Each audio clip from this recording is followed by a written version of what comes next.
And the rifle I'm talking about today is the Ruger Model 77 30-06. This is what I have here.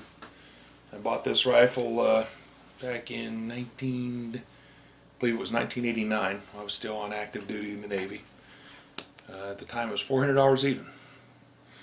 And I don't know what these go for anymore, but I think it's around $800 or $900 at least. But they're not the same as this, which I'll talk about in a moment. They've changed the action quite a bit. They've changed the trigger and the stock profile quite a bit since this version. This is the type with the, not the first version of the Model 77. It's really technically the second version. The original version had a round top receiver that required drilling and tapping to scope mount. This is the one that has the integral scope rails.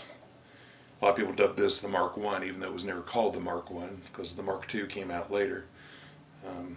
But the main difference is between this and the Mark II and the current version of the Model 77, which is called the Hawkeye, the one that's out today, is that this has the tang safety.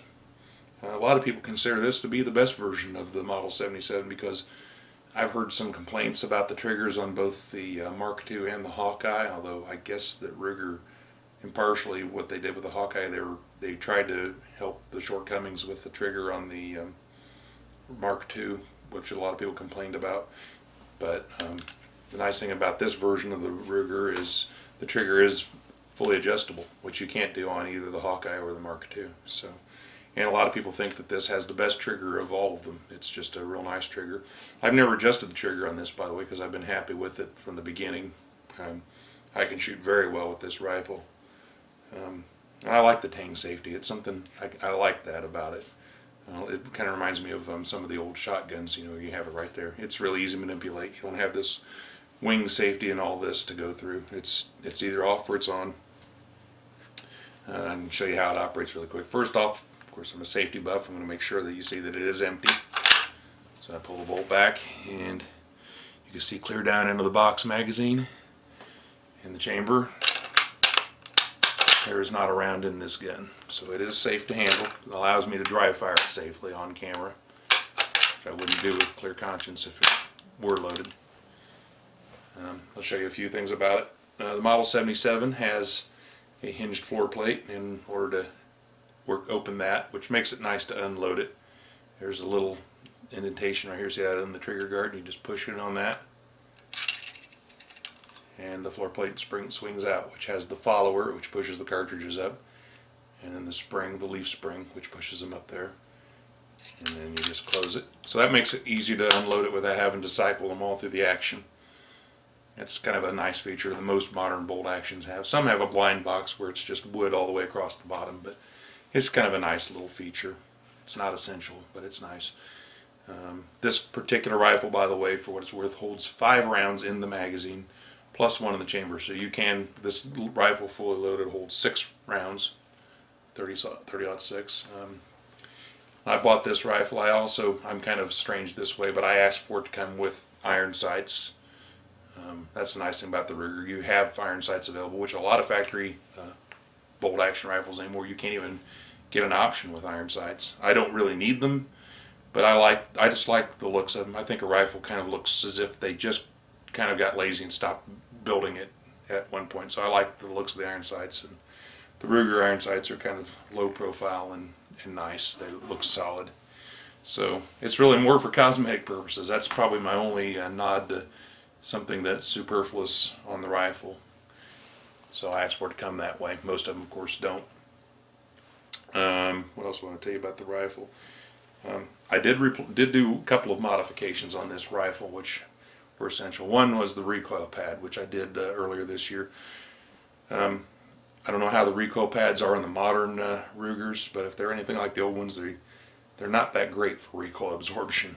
30-06 is not a killer of a cartridge, but the problem is the recoil pads, they're not really recoil pads on these came with. They were made out of rubber, thin red rubber, and it was very thin. It was not even a ½ inch thick, and it didn't have any air chambers or anything like that, or any, what I'm trying to look for, holes through it to help absorb the shock of the recoil. It was just basically a butt pad, so you took all the recoil. And the problem with it was, when the rifle was new, it wasn't so bad, but the thing about it was it's natural rubber, and natural rubber over time gets hardened by the atmosphere, and that butt pad definitely got harder to the point where it eventually got to be about as hard as you know, like an ace comb. It became, instead of being more live rubber, it became hard rubber from deterioration over time.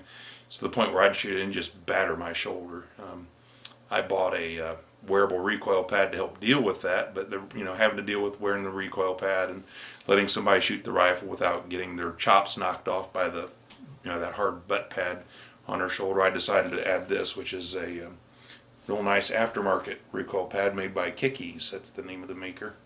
And it's not a perfect matchup, so I had to kind of get in here and grind a little bit on the screw holes, but I was eventually able to get it to line up. And the nice thing about the Kickies is it's, as you can see, it's really thick and it's really elastic. It's kind of a, it's a strange kind of elastomer. It's like almost a gelatinous thing.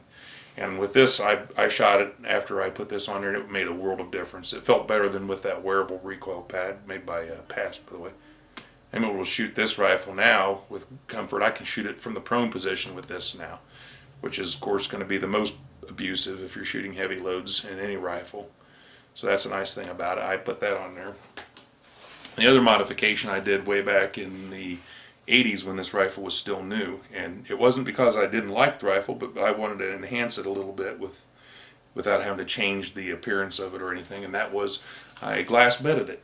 And that was much easier than I thought it would be, but I read the instructions to the letter, and I read a great book on rifles that warned about how the things to watch out for when you do glass bed a rifle. Bought some Brownell Zacra glass gel, and carefully moved the barrel, and then I carefully bedded just the recoil lug in the action, and then put in just enough to free float the barrel so the barrel doesn't quite touch anywhere in the stock, the forestock. And then did that, and it worked beautifully. Since I've done that, I guess I should have tested for group size before that, but I hand load exclusively for this rifle. I haven't bought factory loads for it almost from the beginning, and I haven't bought any. I know for a fact I haven't bought any factory loads for the last 15 years for it. I make my own ammo, but 2 of my factory loads in this rifle, and this is not just me bragging, this is a fact. 2 of them, 2 particular ones that I tailored to the rifle, will put 5 inside 1 inch at 50 yards, not 50 yards, 100 yards, which is pretty good for a factory hunting rifle, chambered in .30-06. That probably wouldn't be considered spectacular in, say, a 308 or a 223 hunting rifle, but for a .30-06, I feel as if I'm doing really well. I'm really happy with that performance. This is a great rifle in that regard, so it's very accurate. I know a lot of these Ruger rifles, these Model 77s at the time these came out, in the 1980s, this version of the Model 77, Ruger wasn't making their own barrels. They were getting them from third parties, and the accuracy in them could be hit and miss, so to speak. Some of them were really good and some of them were really bad. I got lucky and managed to get one that turned out to be really good.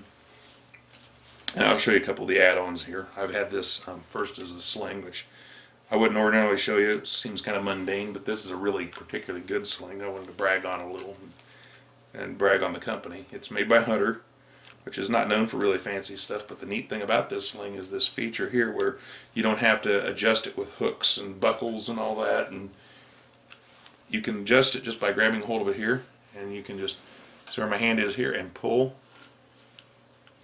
and suddenly you have more slack, and you can actually use it as a sling to support yourself when you shoot it.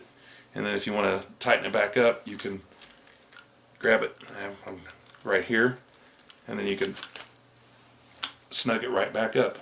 You don't need any special tools. You don't need to unbuckle anything. It's great. I love this sling, and it's been on here since the rifle was new. This sling is over 20 years old now. And the scope is also about that age. The scope is a loopholed Vari-X 3 2.5 to 8, and this is an excellent scope. Beautiful glass. It really is a great compliment to this rifle. It's a compact scope, but it has a great image, as all loopholds do. And I added some of these little flip-up scope caps.